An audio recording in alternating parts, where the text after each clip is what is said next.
Hello everyone, welcome back to my YouTube channel. और आज मैं आपके लिए लेके आया हूँ बहुत ही खास वीडियो जिसका सभी को इंतज़ार था।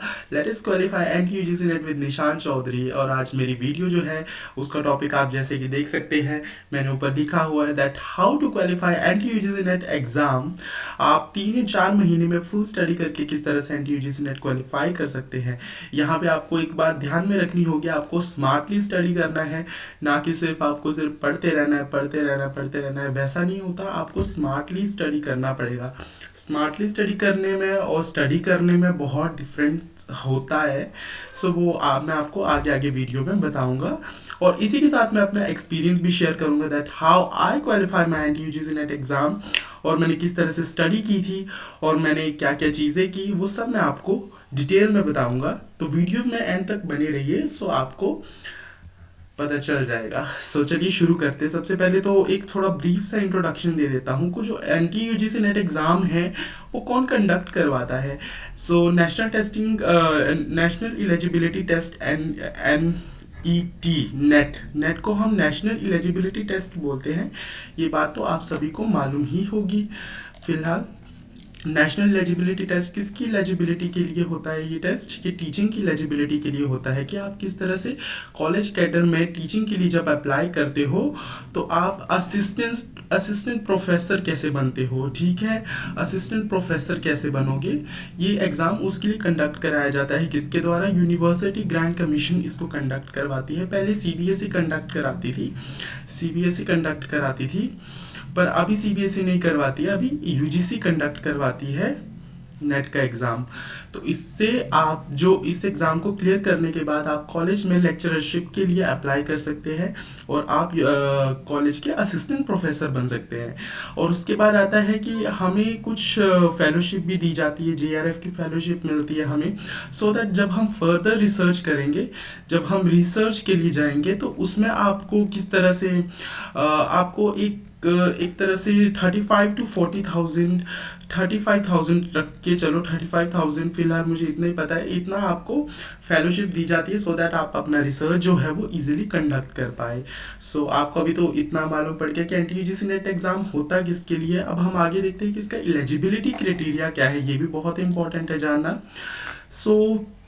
एनटीयूजीसी नेट की जो क्वालिफिकेशन है वो जेआरएफ के लिए आपको पोस्ट ग्रेजुएट डिग्री चाहिए किसी भी फील्ड में, आप किसी भी सब्जेक्ट से हो। जैसे मैं कॉमर्स से हूँ तो मैंने एमकॉम करके रखा है, तो कॉमर्स से मैंने एमकॉम किया, तो वैसे ही आप बाकी सब्जेक्ट्स का लगा ले, आपके पास मास्टर्स की डिग्री होनी चाहिए।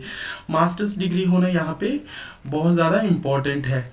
और उसके बाद आपके मास्टर्स में 55% अबव मार्क्स होनी चाहिए। और आप 50% आपको एक्सेप्शन दी गई है ओबीसी एसटी और पीडब्ल्यूडी कैंडिडेट्स के लिए, जिनके 50% मार्क्स भी होंगे तो भी वो एलिजिबल है इस एग्ज़ाम के लिए। और असिस्टेंट प्रोफेसर के लिए आपको क्या क्वालिफिकेशन चाहिए? आपके पास नेट होना चाहिए, जैसे कि आप जानते हैं स्टेट एलिजिबिलिटी टेस्ट होना चाहिए। तो ये सब क्वालिफिकेशन या फिर पीएचडी डिग्री आपको लगती है जब आपने असिस्टेंट प्रोफेसर बनना हो। तो आपको इस तरह से चलना पड़ेगा यहाँ पे। और इसके साथ हम एज लिमिट भी देख लेते हैं। जो जेआरएफ की एज लिमिट है जो अभी के हिसाब से है वो 30 इयर्स है। आपकी 30 साल की उम्र तक आप जेआरएफ के लिए अप्लाई कर सकते हैं। और कुछ 1-2 साल की रिलैक्सेशन ओबीसी एसटी और पीडब्ल्यूडी कैंडिडेट्स के लिए दी गई है एज पर गवर्नमेंट नॉर्म्स। और जो असिस्टेंट प्रोफेसर की है उसकी कोई अपर एज लिमिट नहीं है। आपकी कितनी भी एज होगी आप इसके लिए एलिजिबल ही होंगे। तो यहाँ पे आप देख सकते हैं इसके लिए कोई भी एज लिमिट नहीं दी गई है आपके लिए। असिस्टेंट प्रोफेसर के लिए अगर आप जेआरएफ के लिए अप्लाई करते हैं तो 30 साल आपकी एज लिमिट है। और बाकी की जनरल कैटेगरी के अलावा जो बाकी कैटेगरीज हैं उनके लिए कोई थोड़ा सा 1-2 साल का रिलैक्सेशन है, जैसे 32-33 साल रख लो, 35 साल भी था किसके लिए, वुमेन्स के लिए कुछ ऐसा था। तो वो आप यूजीसी की वेबसाइट पे इजीली पढ़ सकते हैं। तो अब आ जाते हैं हम आप अपने आज के टॉपिक पे कि हम एनटीयूजीसी नेट को क्वालिफाई कैसे करें। तो ये तो मैंने कुछ सिंपल सी और छोटी सी बातें लिखी हुई है जो कि आप यहाँ पे देख सकते हैं कि किस तरह से आप प्रिपेयर करोगे। सबसे बेसिक जो चीज़ आती है वो आती है कि अपना सिलेबस अंडरस्टैंड करें। आपका सिलेबस है क्या? सिलेबस को समझना बहुत ज़रूरी है कि आपका पेपर 1 किस चीज़ से रिलेट करता है, कहाँ से क्वेश्चंस आते हैं, कैसे क्वेश्चंस आते हैं, तो वो सब आपको पता होना चाहिए। उसके बाद आपको स्टडी मटेरियल गैदर करना है। देखो स्टडी मटेरियल आप यूट्यूब भी प्रेफर कर सकते हो, प्रीवियस ईयर क्वेश्चंस देख सकते हो आप, ठीक है, कोई बुक्स भी ले सकते हो। लेकिन मैक्सिमम बुक्स में आपने देखा होगा कि जो डाटा है वो अपडेटेड नहीं होता, वो पुराना डाटा होता है। तो इसलिए मैं आपको सजेशन दूंगा कि जो आपका जो डाटा चेंज होता रहता है, जो चीज़ें स्टैटिक नहीं है, उनको आप यूट्यूब वगैरह से कवर करें या फिर उनकी ऑफिशियल वेबसाइट्स पे जाके उनकी चीज़ों को देखें। और मॉक टेस्ट आपको बहुत ज़्यादा लगाने हैं, क्योंकि मॉक टेस्ट से आपको पेपर करने का एक तरीका पता चलता है, किस तरह से आप टाइम मैनेजमेंट कैसे करोगे, ये सब चीज़ें आपको पता चलती है। और रेगुलर रिविजन्स करनी है, अपने आप को अपडेट रखना है, अपनी हेल्थ का भी ध्यान रखना है। ऐसा नहीं कि आप पेपर के इसमें पढ़ते रहो पढ़ते रहो पढ़ते रहो और आपकी हेल्थ खराब हो जाए, पेपर वाले दिन पता चले कि आप बीमार पड़े हो, तो वैसा भी नहीं होना चाहिए, ठीक है। उसके बाद आता है रेगुलर रूटीन होना चाहिए। वही बात है कि कंसिस्टेंसी होनी चाहिए, और अपने डाउट्स आपने ज़रूर क्लियर करने, ये नहीं कि बीच में चीज़ों को छोड़ दो और उसके बाद उनको देखो नहीं। आपको डाउट्स जो है वो ज़रूर क्लियर करने। कई बार ऐसा होता है जो हमारा छोटा सा डाउट रह जाता है, वही क्वेश्चन पेपर में आ जाता है, तो वैसी चीज़ों से थोड़ा बच के रहे। अब मैं अपना एक्सपीरियंस बताता हूँ कि किस तरह से मैंने एनटीयूजीसी नेट जो है वो क्वालिफाई किया। सबसे पहली बात, मैं कंसिस्टेंट था। मेरा एक बार मैं अपना एक्सपीरियंस आपको कुछ इस तरह से बताता हूँ। मैं 4 से 5 बार एग्ज़ाम दे चुका हूँ और मेरा फाइनली क्वालिफाई भी हो गया है। बट होता क्या था कि मेरा 1-2 परसेंटाइल से रह जाता था, 1 परसेंटाइल कभी 2 परसेंटाइल, इतनी डिफरेंस से रह जाता था। कट ऑफ जो होती थी वो 93 94 इतनी जाती थी, तो मैं इतने गैप से रह जाता था, तो मेरे को बहुत बुरा लगता था। तो इस चीज़ में आपको क्या करना है, आपको मोटिवेटेड रहना है, डीमोटिवेट नहीं होना है। एक तो आपका फैमिली सपोर्ट भी बहुत मैटर करता है, ठीक है। फैमिली सपोर्ट होगा आपको, आपको लोगों की बातों से ये नहीं होना है, डीमोटिवेटेड बिल्कुल नहीं होना है कि इसका तो हो नहीं रहा है, हो नहीं रहा है। बहुत से लोग कहते हैं आगे पीछे, तो उनकी बातों पे आपको बिल्कुल ध्यान नहीं देना है। दूसरी बात, आपको कंसिस्टेंट, बिल्कुल कंसिस्टेंट रहना है। डेली आप 2 से 3 घंटे स्टडी करो, 3 to 4 आवर्स की स्टडी करो, लेकिन कंसिस्टेंटली करो, कभी भी छोड़ना मत उसको। डेली अपना एक रूटीन बना लो कि 2 घंटे में पेपर 1 को दूंगा और 2 घंटे में पेपर 2 को दूंगा। पर ऐसा भी नहीं है कि आप इतने घंटे देके क्लियर कर पाओगे।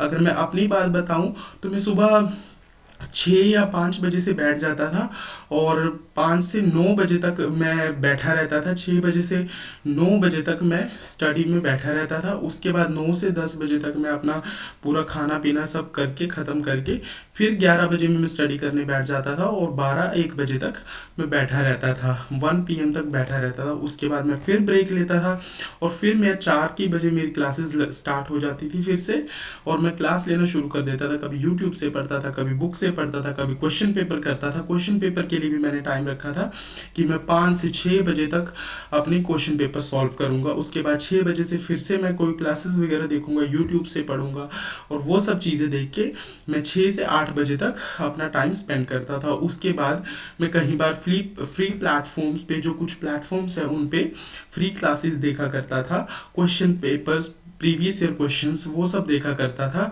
10 से 11 बजे वो आई थिंक क्लास होती थी, तो वो सब क्लासेस में देख के अपना टाइम पूरा इस तरह से दिन का मैनेज करता था। मतलब मेरा बेसिक जो मोटिव था मैंने सब छोड़ दिया था, बस ये था कि ये एग्ज़ाम जो है वो क्रैक करना है। तो मैं इस तरह से पूरी तरह से एग्ज़ाम में डूबा हुआ था।